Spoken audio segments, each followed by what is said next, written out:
Welcome to another episode of The Stark Effect. We are back. I am your host, Kaleef Starks. Thank you for watching. I hope you all are enjoying the ride so far, as I've been having a great time. Remember to always leave purple hearts in the comments and tell me your thoughts on what you would like to see on the show. I am excited to cover some of the latest entertainment news and trending topics. I have something good cooked up. As you all know, it is Black History Month, and so far, I haven't had a black guest. Yeah, I know, a mess.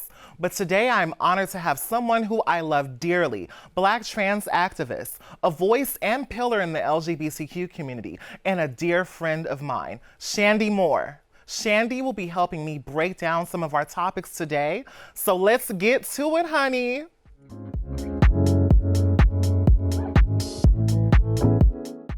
Chandi Moore is a nationally recognized HIV and trans activist. She became an immediate fan favorite on the docuseries I Am Cait with the reality star and Olympic gold medal winning Caitlyn Jenner. Woman of trans experience, Beyonce pronouns is how she identifies herself. Moore has extensive experience in working with trans and gender nonconforming youth for the past 10 years at Children's Hospital Los Angeles as a health educator for its trans youth program. In her current role, she leads a nationally recognized and evidence-based trans youth-specific project called Blush. That is, Brave Leaders Unified to Strengthen Our Health. Moore is also a commanding public speaker and facilitator, addressing topics related to HIV testing, treatment, and care. She was named as one of Advocate Magazine's 25 trans pioneers who took us past the tipping point in 2015, along with being the recipient of the Positive Images Statement of Courage Award. Being a voice for her community led her to join forces with the Center for Disease Control, also known as CDC, for its Act Against AIDS initiative called Doing It, which encourages the community to get tested for HIV and to know their status. Ambassador of the Elizabeth Taylor AIDS Foundation, Advocate of the Year for the Better Brothers Los Angeles, a recipient of the Quest Pageant's Alexis Avera Award, and most recently, pop artist Lizzo shared her People's Champion Award with Chandi along 16 other powerful women, including Breonna Taylor's mom, Tamika. Welcome, Chandi, to the show. I'm so honored to have you here today.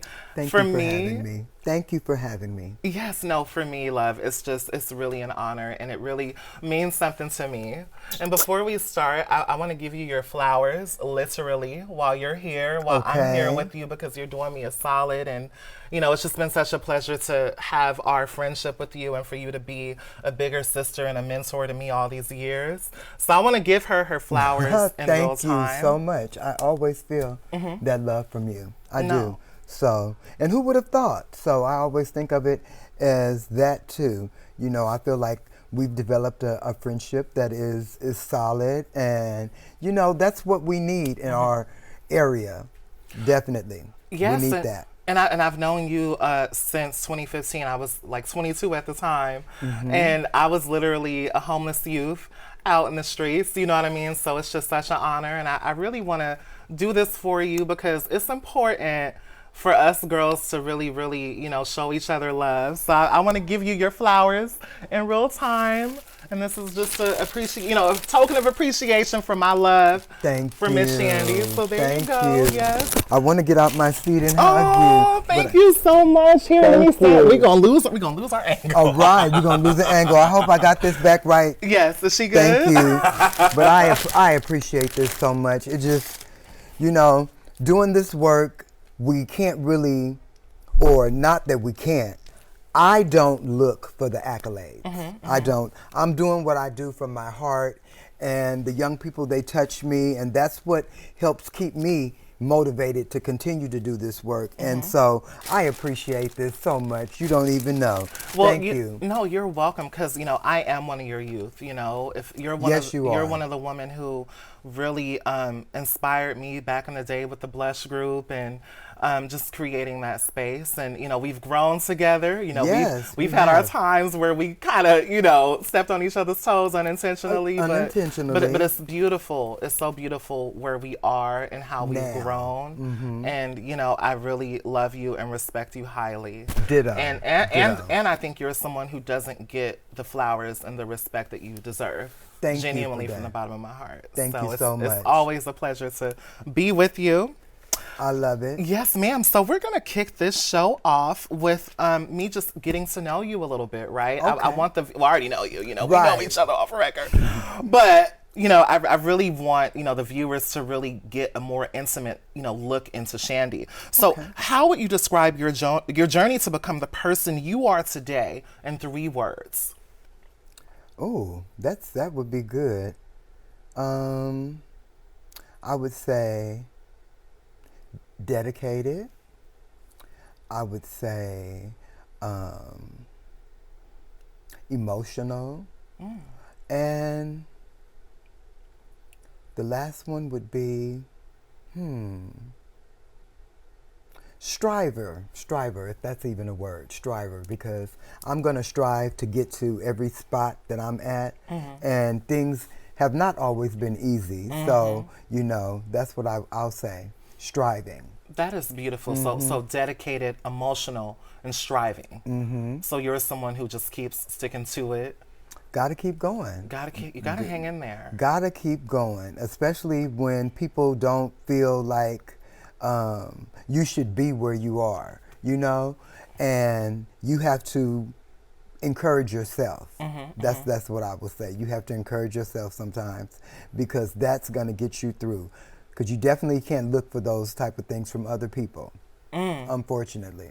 And you know, I think being the type of woman that we are, you know, being Black trans women, oftentimes we do have to have this resilience, right? We always have to figure out a way to continue to hold ourselves down, because the world is literally not designed for a woman like ourselves, It's you know, not. right along with, you know, other marginalized communities and people. But, you know, our experience, you know, we have those intersecting identities of Blackness, of transness, of femininity, and all those different things that definitely make this life experience. It comes with a few challenges. A lot. And I should have used blessed as one of my words, because that I have definitely been through. My life is blessed. You know, I've been able to embark on opportunities that I never even saw myself ever being in. So, yeah.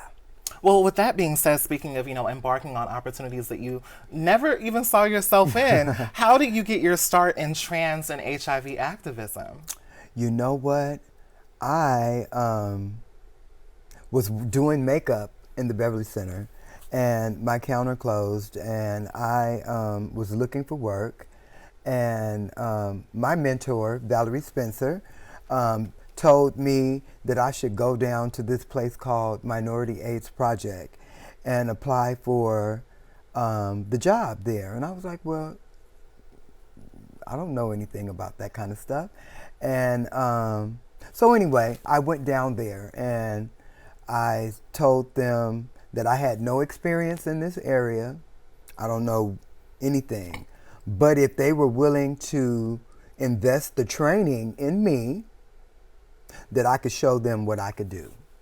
And they took that and they hired me and they got me trained. And so that's where it all began for me over there at Minority AIDS Project, not knowing that people would take on to me and, you know, that my word would mean so much. Yeah.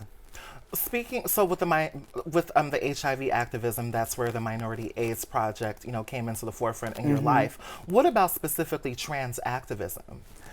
Was that something that you always saw as an avenue for you being an activist and an advocate for the community? No, I didn't see that for myself, Kaleef, at all. I was comfortable being over there in my area where I was not having to deal with many people from our community. And just living my life, not even thinking about it, but starting over there at MAP and getting to be a part of so many things and seeing all the need that there was for someone to be a voice for our African American girls to stay negative with HIV. I just felt like I have a voice, so I can do it. And that's where my passion began, right over there, working with those girls and finding out that there was so much of a need, so much of a need for back then, as with now, but back then I just felt compelled to take it on. And that's where the passion began to develop more and more and more. That is so beautiful. So you saw the girls directly out there, and it was something that touched you, and you felt like, you know what, let me step into this. Let me be a part of the representation that's needed. Yeah, let me be a part of that. And especially being a part of it, being able to showcase that we're not just sex workers. I take nothing away from my sisters because that's how they do it, and they tell me they make more money in one night than I do in 2 weeks. Right. And they're right. Right. But I needed at that time to be seen as something more. And it wasn't just for me, it was for everybody. You know, we can be in other spaces. We're not just limited to that. So that played a part in it as well. And thank you for sharing that, because, you know, oftentimes us being Black trans women, the world pigeonholes us as well. It's not just a thing of us. Like, I've been in spaces where people would tell me, you know, you're just expected to just be a whore. That's, you know, like literally, and I'm going to say that, we could just leave that unedited. People have said that to me, right? When I was in my undergraduate at UCLA, literally, someone said that to me in class years ago, right? Yeah. Girls like you were just only expected to be this.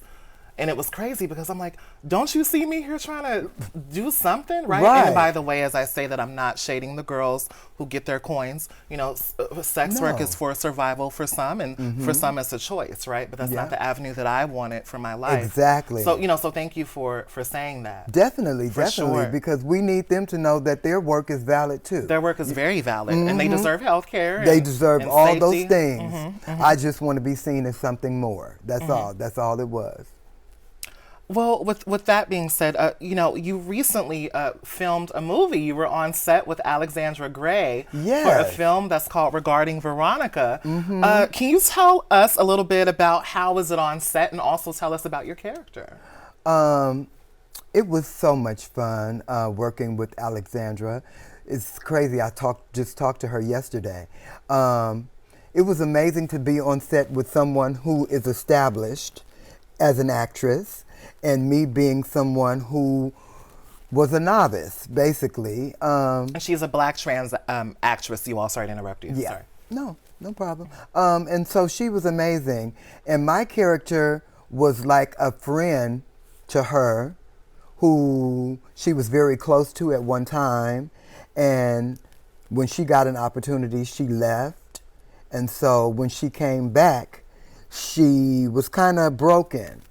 So she came to me and my bestie, and we were able to kind of help her pick up, you know, and come back home where she needed to be. So I think that's about as much as I can say, but hopefully it will come out soon, and I can audition for some more acting roles, because I love it, and I think that it's fun. It's great when you get it.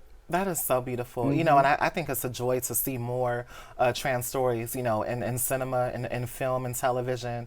And you said that your character was more of a supporting role for the main character that Alexandra played. And they even got me to sing. I sang in the movie. Oh, so it's a little musical number in there. Little musical number in there. His eyes is on the sparrow. Oh, his eyes is on the sparrow. I love that. Yes. So just real tiny part, but you know, it was good. I was glad to be contacted about the role, and being able to be seen as somebody who could fit in.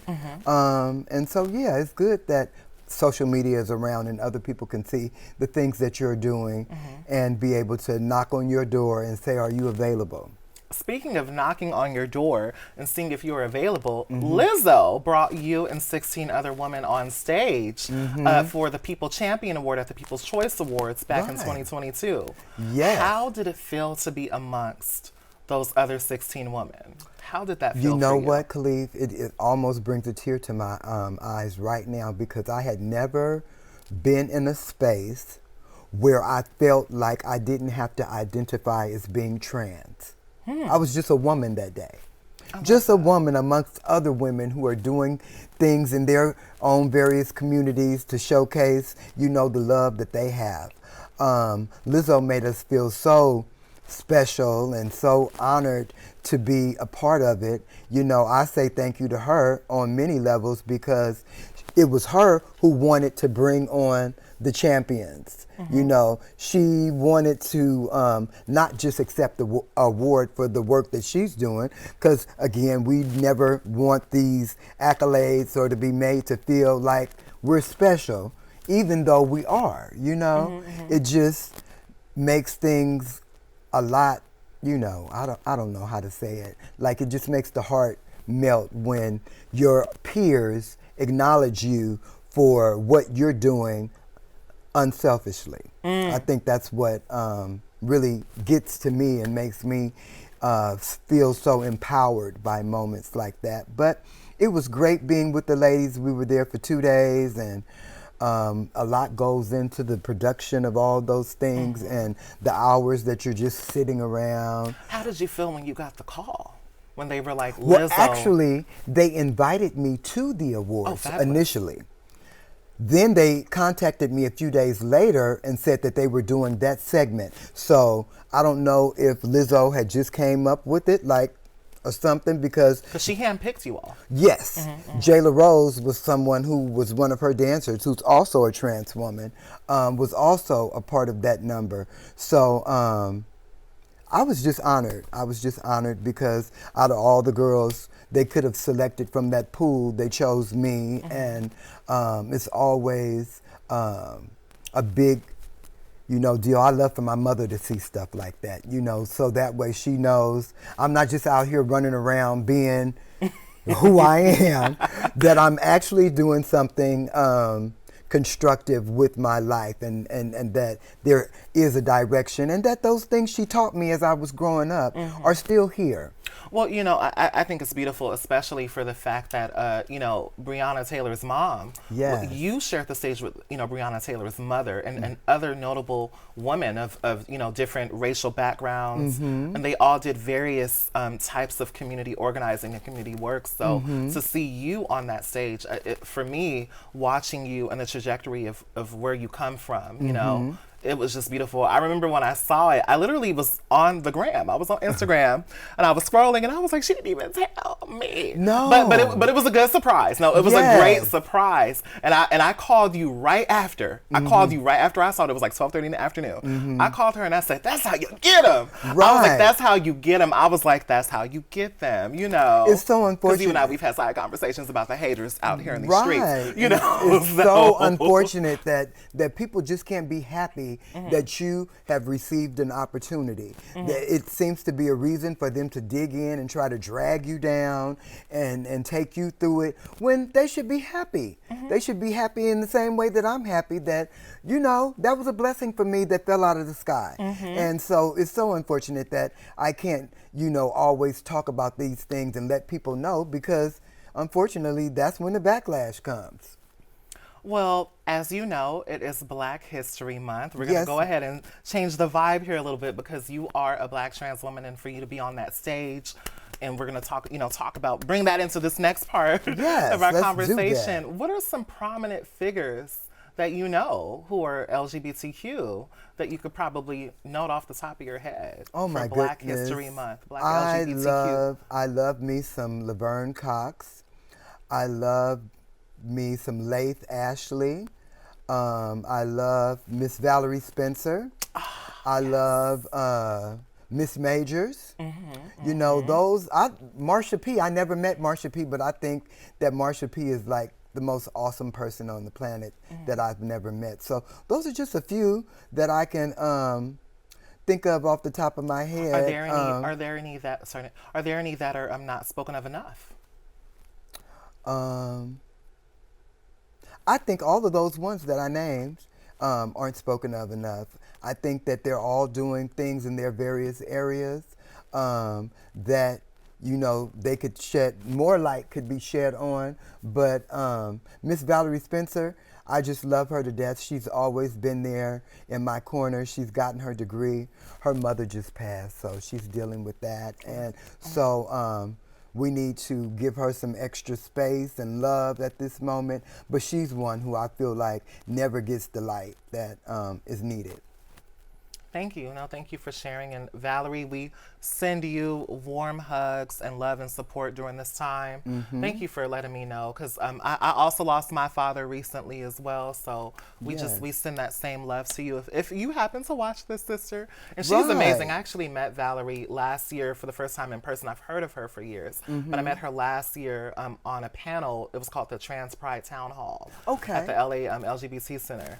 And she was just so warm and just so loving, and thank you for like bringing her into this conversation. And you too, Miss Kaleef Starks, need to be brought up in that area because you're doing big things yourself, trying to get yourself further ahead in your career. It's the journalist in you that's going to get you there. Journalist. She's a journalist. No, I'm joking. That's the insider between me and the producers. Like, she's a journalist. No, but no, thank you for the flowers and the love. And of course. I receive that. And it truly warms my heart. Like, it really does. Thank you so much for saying that. Of course.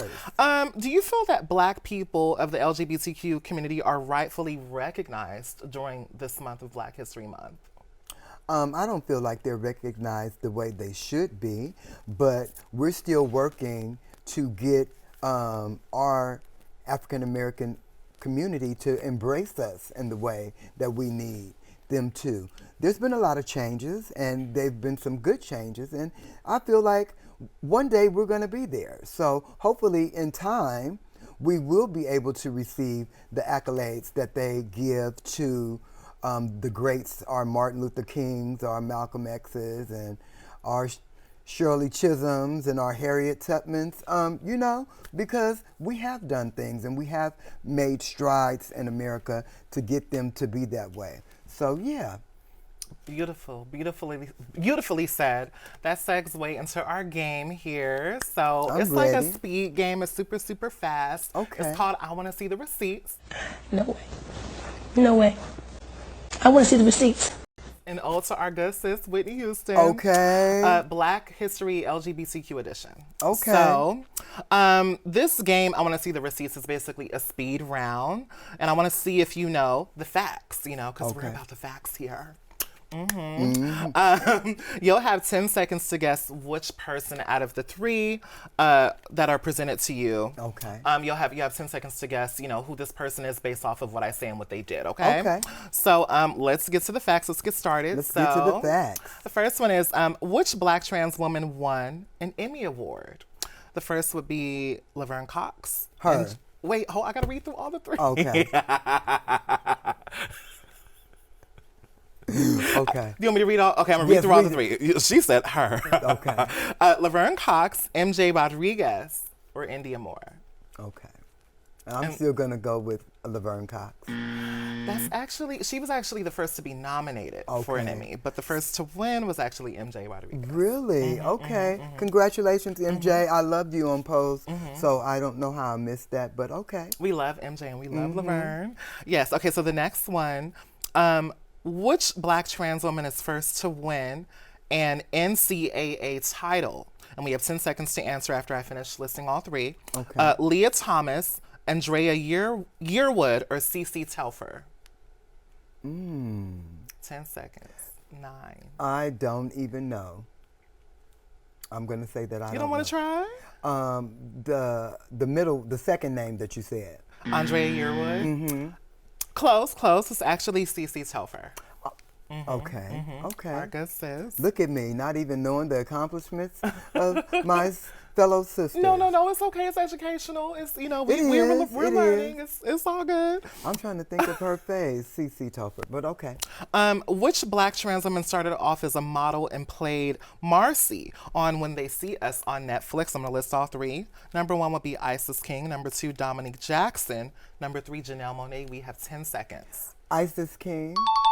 Oh, fast. Okay. Did you see the card? Did she see the card? I didn't. I just guessed because I remember seeing Isis talking about a bunch of stuff on Twitter about a new project or We something. love Isis. Yeah, I love her to Isis, death. shout out to you, sister. We love Isis here. Number 4, which black trans woman is known for being one of the first notable leaders for trans rights? Number 1, Laverne Cox. 2, Miss Major. Number 3, Frances Thompson. We have 10 seconds. I'm going to say Miss Majors. Fabulous, you're correct. Okay. Yes. I had the opportunity to hang out with her at a something we went to in Sacramento, and her and Valerie Spencer are good friends, and so I was able to tag along that day. And Miss Majors is just everything.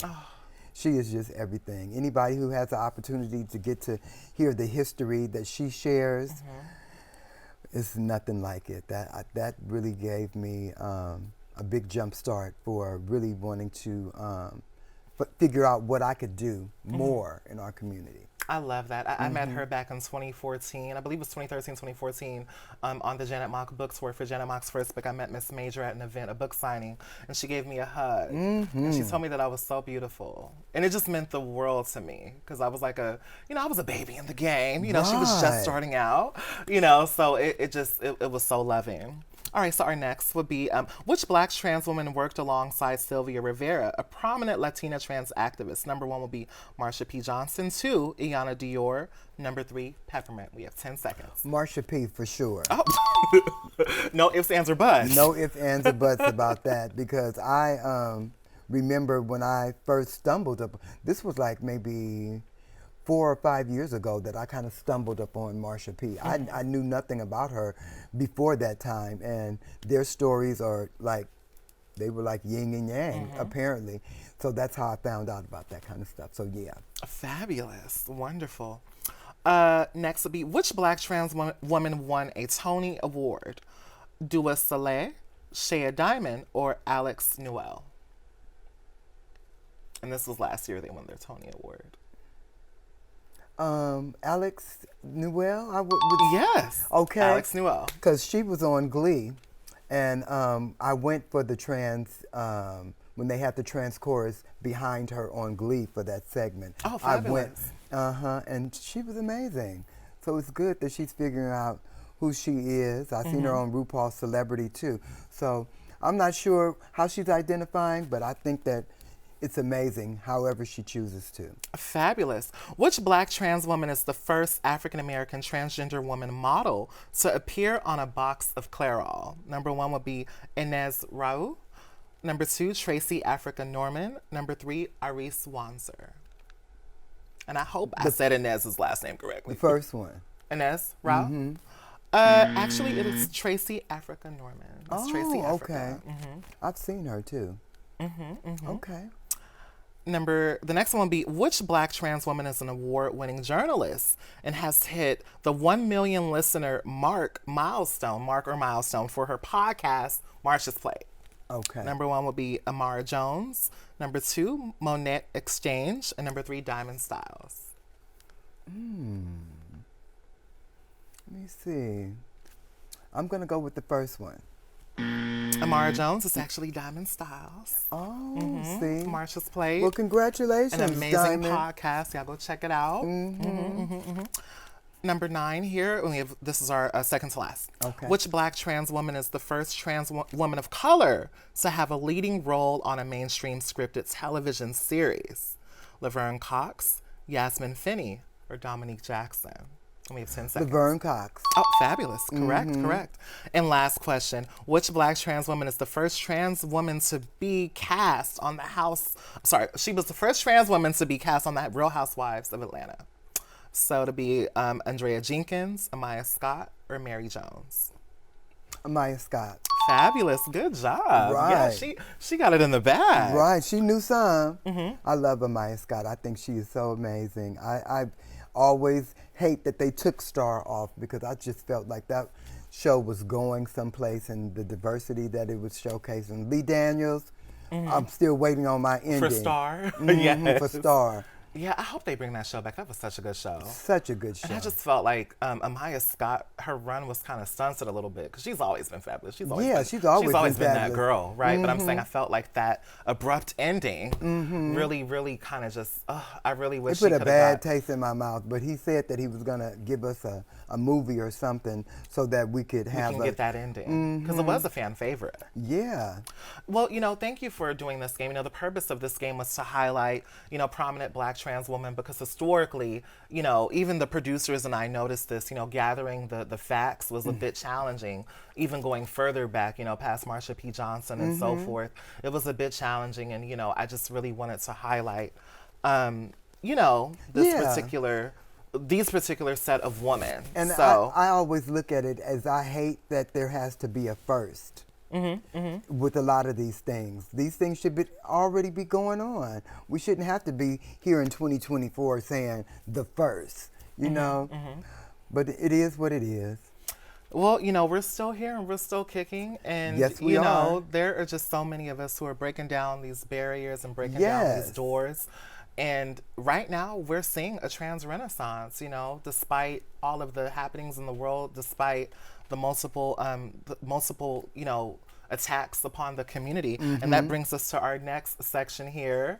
I wanted to get your thoughts. I wanted to ask you, what are your thoughts about the attacks on gender affirming care and also its effects on the trans community as a whole? It's funny that you would ask me about that. I just recently went to film a segment of Dr. Phil in regards to gender affirming care, because out there in Texas now it's the law that they have to be 18 in order to get that kind of care. I think that it's something that the parents need to be involved in, and I think that as long as the parents are okay with it, why would someone else on the outside feel the need to try to step in? Because that's like you're being the parent to tell the parent that their kid can't get on blockers or start their transition. Right. And I don't think that makes any sense. And that's why I live in California, where it's liberal, where we can do those kind of things right now. And yeah, I just think that as long as the parents are involved in it and it's not something that they're trying to do on their own, that there shouldn't be a reason why they can't get gender affirming care. And I'm glad that you actually brought up the attacks, and brought up how they are blocking, access to testosterone blockers and so forth, specifically in Texas. Yes. We all saw how, with Senate Bill 14 that is active, this relates to the prohibitions on the provisions to certain children, of procedures and treatments for gender transitioning, such as gender reassignments or, gender dysphoria, and the use of, public money and public assistance to actually afford the proper medications, the therapy, and so forth.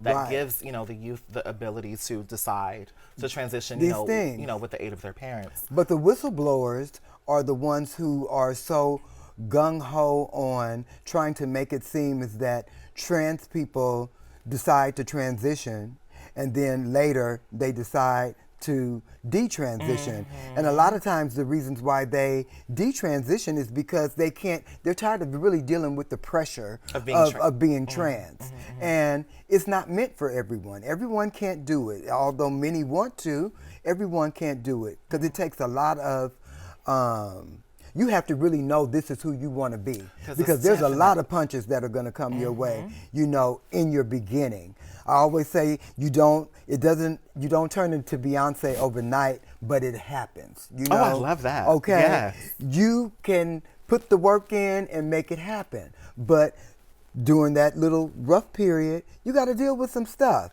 but you got to have the confidence and encourage yourself to know that you can get through. And some people get beat down so much that their self-esteem just is so low that they can't take it. And they don't try to showcase that. They just try to make it seem like someone wants to change back because that's what they want to do. That's not the case. I'm actually glad that you brought that up because, it speaks to the misunderstandings and the misconceptions and the lack of education that people have, around being a trans person, being transgender, or somewhere along the gender spectrum. People often think that it's just for show, or they think that it's what I have a difficulty with dealing with people is that they just can't let people be who they are. Right. Right? Why do you feel like you have to get in the way of someone pursuing their journey? And if they happen to have a parent who is supportive of them, that's their business. That's right. You know, I didn't have a parent like that. I wish I did. But, Okay. you know. Well, I didn't know about all of that back then because we used to go downtown and buy our hormones from the little lady. Oh, the black market girl. Right. Yes, that's how off the we used to do it. streets. Yes, have to Yes. sneak back there and drop the money and have her throw it and you dart on the way. Where would she get it? So these were they just like estradiol pills? It or was just birth control? estrogen. Okay. And she would get like different kinds sometimes. Sometimes they would be like from Russia or these different places. And, Yes, I love it. Right. The Russians really break you down because, you know, they got some bricks out there. No, wait, hold on. See, she's the cackle. I knew she was going to get up here and cut up.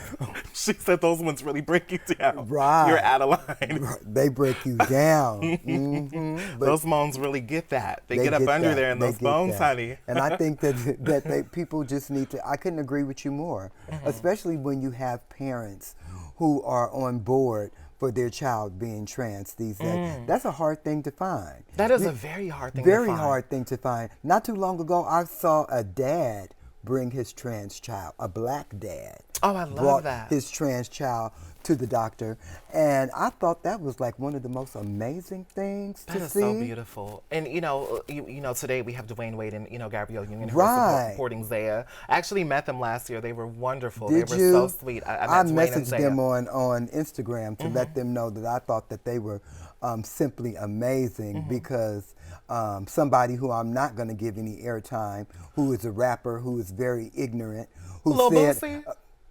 Let's not say the name. Let's edit that out. We'll edit that piece okay, out. want to, I just can't get it. If you guys are going to get out here and talk about transitioning, know your facts. Just because someone is transitioning does not mean that they want to have surgeries. Right, And then right. you want to get your son involved in it when that is just totally ridiculous because you don't know what you're talking about, so he can't know what he's talking about. Right. Shots fired. Boom. Right here on the Stark Effect. Right. Well, with that being said, with Boom, right, last summer we saw Just Hilarious and T.S. Madison go back and forth over the viral TikToker who made the comment, about cisgender women not being the gatekeepers of periods, and then people misconstrued that and thought it was T.S. Madison who made that comment. And being for the fact that you were just on Dr. Phil and you shared with me that you had a few issues on set with a few of the women on the panel for the gender debate episode that came out last year. What are your thoughts about that conversation in general? I actually left her a comment on YouTube about some things that she had said. And you know what? She didn't even respond to me. She deleted my comment. So I knew that she was an issue when it came to our community, Just Hilarious. I guess that's her name. But I think that they are always trying to find any way that they can try to make us feel as if we're not women.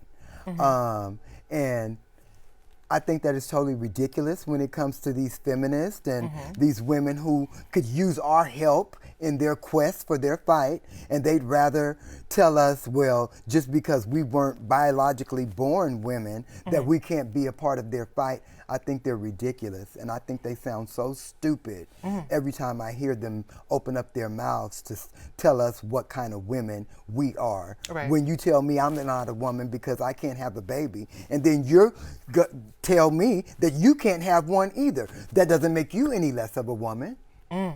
So I just don't get these things that they feel like make you a woman. I think it takes more for you to be a woman than just those things, and they don't look at us in that light, unfortunately. Well, I think that, when that situation came out, it caused definitely a huge divide. Like I had women, female friends who were, cisgender women, call me on the phone and they were like, oh my God, do y'all really feel that way? And I was like, well, I don't feel that way. I don't have an issue with women at all. I know the type of woman that I am. I know that I'm not a cisgender woman, but I'm still a woman. And I give respect for anyone who respects me, woman, man, child. Right. As long as we all respect each other, it's all good. And for me, with, they call those type of women TERFs, the woman that you brought up, the type of woman who are were like, I see a trans woman, you know, you were not like me. Our fight is different. You know, and there are women who live in this world who were that way.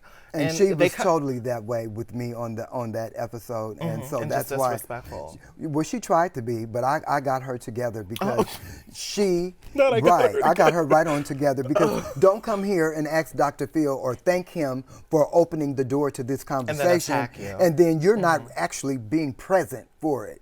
You're still sitting in some space. Don't do that, girl. Right. Just say you want to be here to speak your piece, and don't come here talking about thank you, Dr. Phil, for opening the door to this conversation that you're not ready for. Right. Girl, shut it down.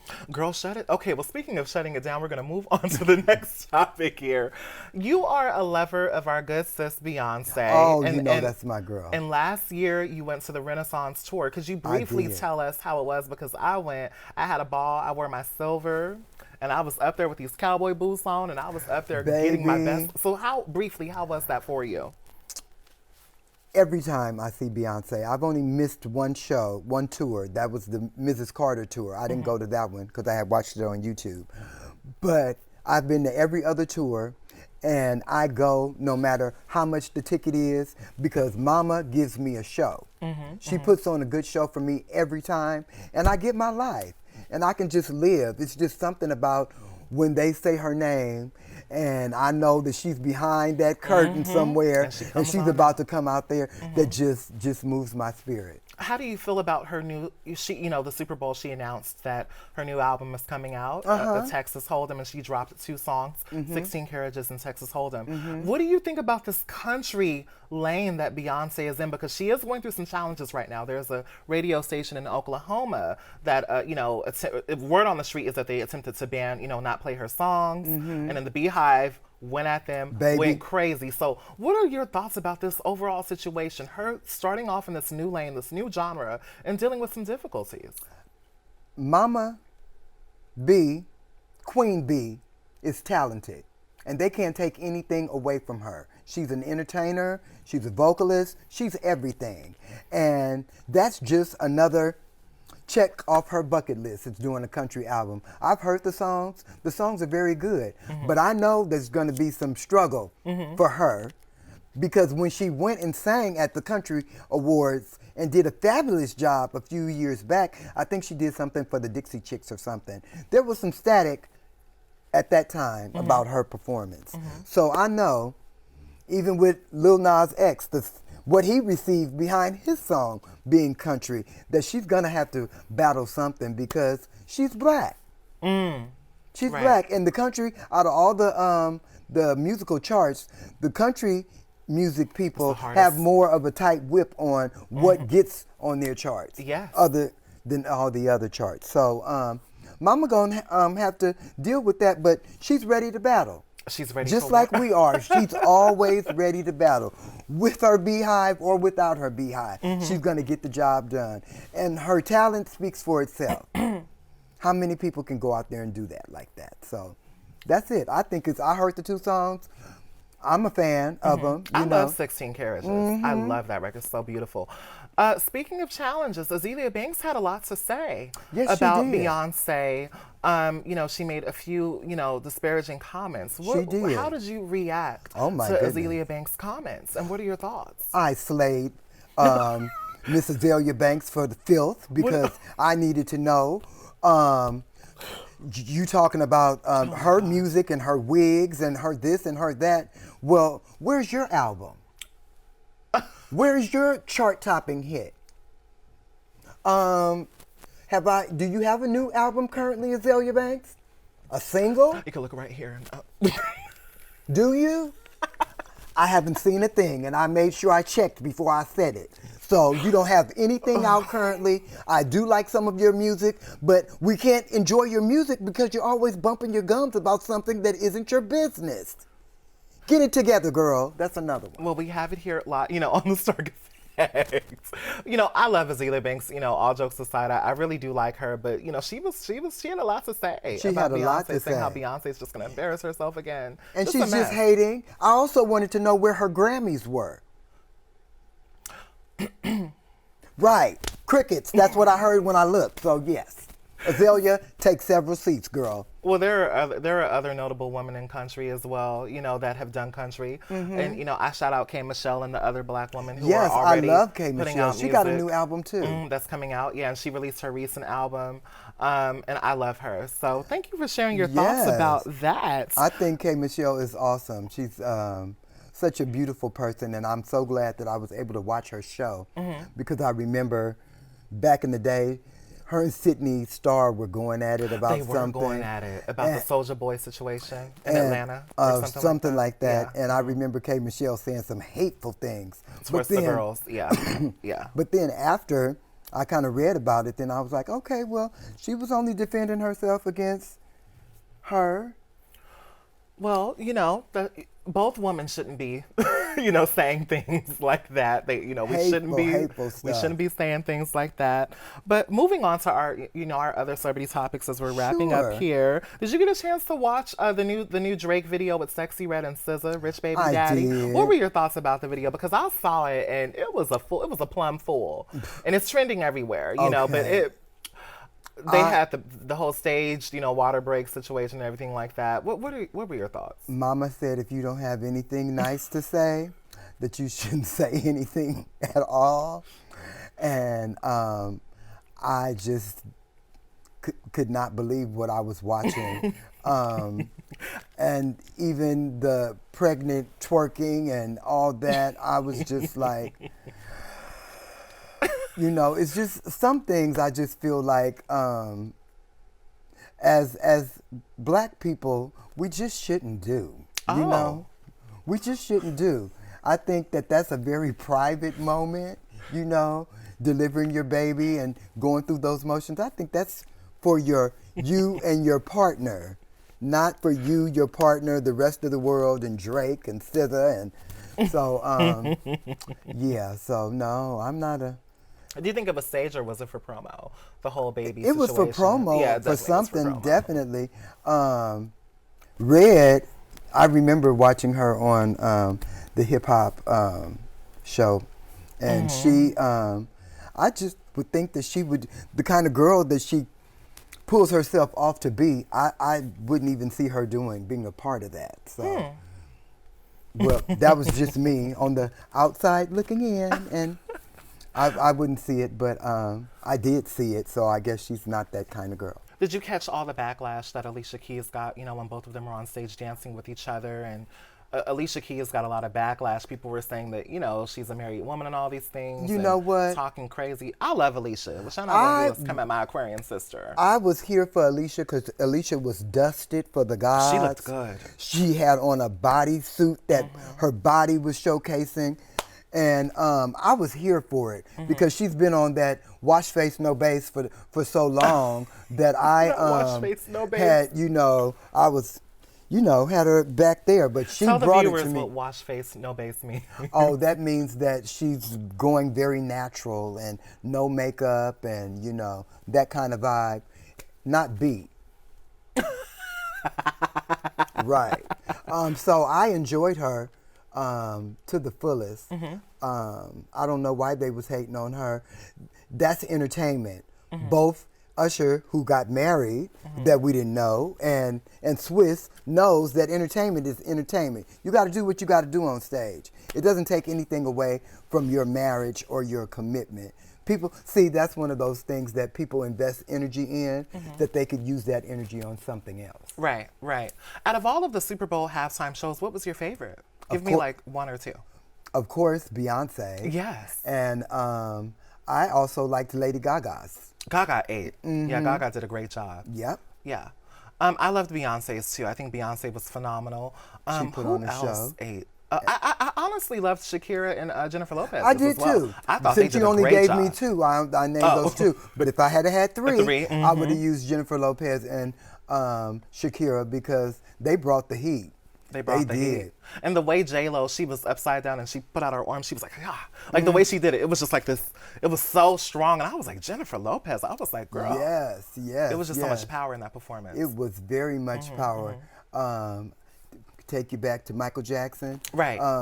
Because he put on the show back then. But it's just like, where do they go from here. I wish Rihanna wouldn't have been pregnant Me too, at the time. yeah. Because I think for me, her show would have been 100 times If she better wasn't pregnant, If yeah. she wasn't pregnant, because she would have been able to do all the things that she wanted to do. But she did a good job. She still did a good job, She didn't give me what Rolling Stone magazine said as being like the best halftime performance. It wasn't, for sure, It wasn't no. that. It wasn't that. But she put on a good job. And maybe they'll bring her back when she's not pregnant and she can give us the show that we're expecting.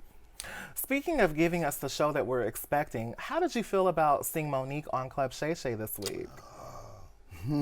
What were your thoughts about it? Because, Monique had a lot to say, and I really support Monique. I thought it was great. I thought it was entertaining. I thought it was good. She held the that girls to the fire. She had her facts. She had her facts and everything. She had her ducks lined up in a row. And without that phone call, people probably would not believe her and what Tyler Perry said. Wouldn't believe it at all. But she did receive quite a bit of backlash after that situation, and it wasn't fair. With it wasn't Oprah fair and to her. Tyler Perry, yeah. Wasn't fair to her at all. I'm glad that Lee Daniels was man enough to step up and apologize to not only her, but her family as well, because they have hurt her pocket. When you get accustomed to living a certain type of lifestyle, you need them coins to be reoccurring. And according to Monique, she was blackballed, for not participating in doing a promo run for free for Precious, right? Right. That Oprah and Lee and Tyler all had a hand in, making her look bad to the point to where she wasn't able to get work. Right. For a very, very long time. And that's sad. And That's also sad. she had issues with Oprah where, Oprah brought on her family members onto the show. And, she had that issue with her brother who did things to her. You all can go and research the rest. But one thing she did say is that she felt that Taraji shouldn't have apologized to Oprah, because with the Color Purple rollout, there's been a lot of talk about, how Black actors are not treated right on set, how they're not being paid enough and so forth. And Taraji was just, really speaking up about that. And one thing that Monique said is that she feels that Taraji should have never apologized for something that she didn't do. What are your thoughts about that? I look at it as Taraji is doing what Taraji needs to do to keep herself afloat. Whatever's going to make her get to the spaces that she feels she needs to be in, that's what she has to do. And that's all I can say. Because everybody is not like Monique, and I think Monique is wonderful. I think her being able to put these facts out and be able to back up what she's been saying is awesome, because you need that. You need those receipts to be able to back up these things when people are out here talking about you and saying things about you that aren't true, making you miss money. So I agree. Tyler Perry needs to apologize. He does. Oprah needs to do what she needs to do as well.